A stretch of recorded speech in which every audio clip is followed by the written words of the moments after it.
What's up, Get Better Basketball community? I'm Coach DeMarco, and this is Focused. In today's episode, I'm going to continue my trend of giving you some of the best sets from the NBA playoffs. I'm going to talk to you about the Indiana Pacers L series that they use in sideline out of bounds situations. This is a great set that you can use at the end of the game, but you're also going to see them use it at the end of the quarter, or it could be late in the shot clock situations. For example, they used it against the Celtics with about 2.6 seconds to go in the first quarter, but they also used it at other times. I'm going to show you 3 instances where they had success with this action against the Celtics. I call it the L series because you're going to see that the players are going to be lined up in the shape of an L. Pretty simple concept. Villanova like to do this in baseline out of bounds situations. I'll drop a link in the description down below to show you some of their favorite actions that they used out of it. So this is going to be a screen-to-screener set, and it's going to start with this first player coming through, and they're going to work back out. So I'm just going to move them out of the way. Remember, this is all happening simultaneously. So as 4 is making that cut, 3 is going to set a screen, and 5 is going to come up and set a screen, and we're going to get a staggered screen for 2 to come off of. Now, this is a viable option. You could certainly hit this player for a shot. You could hit this player that loops back around as you clear out. This might be a player that you create space for. They could get a look out of it. Off the screens, you could have these players slip to the basket. That could be an option. But what the Pacers are going to do, I'm just going to put our 2 player who came off the staggered here. I'm going to put our 5 player here. And our 3 who just screened away. This is going to be Doug McDermott late in the series. It was Halliburton early in the series who would screen away. And then they would get a screen. And there's your screen-to-screener action. Halliburton's going to take a 3-pointer off of it, but McDermott is actually going to hit this player coming back in, and he's going to pitch it right back to them, and they're either going to drive to the basket and score or hit an open 3-pointer. So multiple options off of this, and there's a lot of wrinkles you can use as well, but that base action is that staggered screen.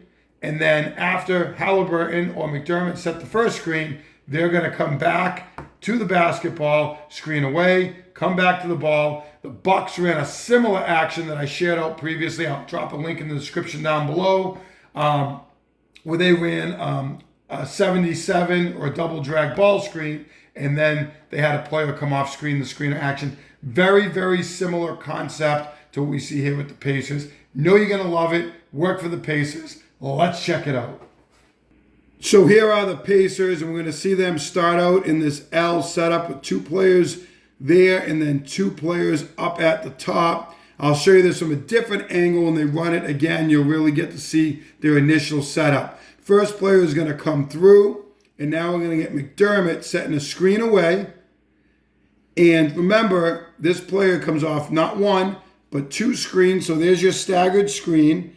And McDermott, after screening, is then going to get screened and come off of it. The one thing I notice when the Pacers run this is the use of the screens off of it. I'm sure they intend to get a little bit tighter, shoulder to shoulder off the screen. You notice that McDermott's a little bit wide and he gets pushed out. And this is a good job by the Celtics here because he's not able to curl off that screen. Horford doesn't hit the screen. He pushes McDermott away from it. He really wants to come shoulder to shoulder off that screen. But in this case, McDermott's going to catch it. And as soon as he catches it, he's going to pitch it right back out here. This player is going to have an opportunity to knock down a 3-pointer. We'll take a look at this one more time at full speed. As you see the staggered screen, the screen back, the pitch back, and the 3-pointer. Now, the next time the Pacers are going to run this, again, you're going to see them in that L alignment with 2 players lined up here and 2 at the top. And we're going to see the same action. Now, remember, they ran this in game 3.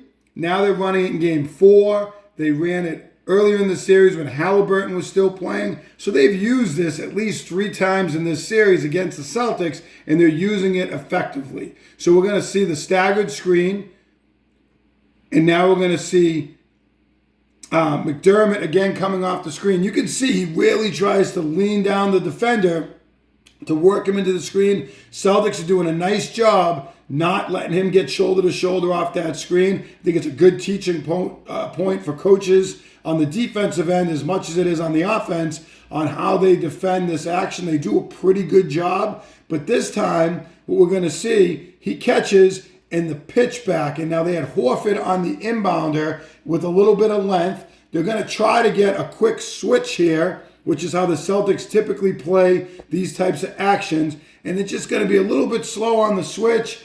And they're going to let McConnell get downhill, and he's going to knock down the shot. Let's take a look at this one more time at full speed. We can see there's 2.6 seconds left in the first quarter. We're going to hit the pitch back here. He's going to get in the paint and get 2 points. I want to take a look at this one more time where the Pacers are going to use it against the Celtics. Again, the L setup.